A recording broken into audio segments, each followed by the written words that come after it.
আপনি নিশ্চয়ই কোরআনকে ভালোবাসেন, কিন্তু যদি প্রশ্ন করা হয় নির্দিষ্ট দু একটা সূরার ফজিলত জানা এবং মাঝে মধ্যে তেলাওয়াত করা ছাড়া এই ভালোবাসার দাবি আদায় আপনি আর কি করেছেন, আমরা অনেকেই হয়তো এর উত্তর দিতে পারবো না। কুরআনুল কারীম শুধু তেলাওয়াতের জন্য নয়, জানা দরকার এর মর্যাদা, ইতিহাস আর নাজিলের মুহূর্তের অবাক করার সব ঘটনা ও প্রেক্ষাপট এবং কোরআন সংকলনের পেছনের দারুণ কিছু সত্য ঘটনা।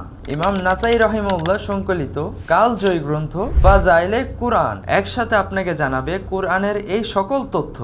মাত্র 126টি হাদিস, কিন্তু প্রতিটি হাদিস যেন আপনাকে কোরআনের সাথে পরিচয় করাবে নতুন করে। বইটি এমন এক ভারসাম্য রেখে সংকলন করা হয়েছে যেটা তালেবুল ইলমদের জন্য হতে পারে রেফারেন্স আর সাধারণ পাঠকদের জন্য এক দুর্লভ অনুপ্রেরণা। বইটি পড়ে শেষ করার পর ভেতর থেকে অনুভব করবেন একটি সামগ্রিক ধারণা এখন আপনার আছে। তাই আর দেরি না করে ভালোবাসার দাবি আদায়ে আজই সংগ্রহ করুন ফাজাইলে কুরআন বইটি। অর্ডার করতে এখনই ইনবক্স করুন জাজিরা.com এর ফেসবুক পেজে।